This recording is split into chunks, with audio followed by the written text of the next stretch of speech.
দেবু আসলে একটু ইচ্ছে হয় নানান জায়গায় যাওয়ার।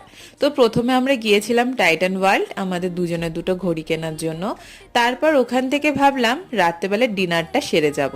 প্রথমে ভাবছিলাম ডায়মন্ড প্লাজা যাব, তার কারণ ডায়মন্ড প্লাজার পাশেই আমরা গিয়েছিলাম।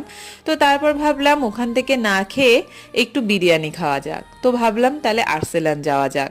তো দুজনে দুটো মাটন বিরিয়ানি নিয়েছিলাম। আর্সেলান বা আমিনিয়া দুটোরই বিরিয়ানি আমার মোটামুটি একই রকম লাগে খেতে।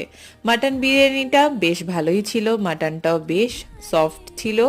আর সব থেকে ভালো লাগে আমার বিরিয়ানির ভিতরে যেটা খেতে হলো বিরিয়ানির আলু।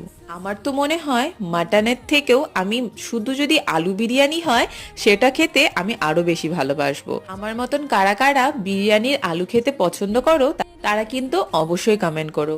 এভাবেই দুজনে টাইমটা স্পেন্ড করলাম আর নিজেদের মতন করে তারপর বাড়ি ফিরে এসেছিলাম।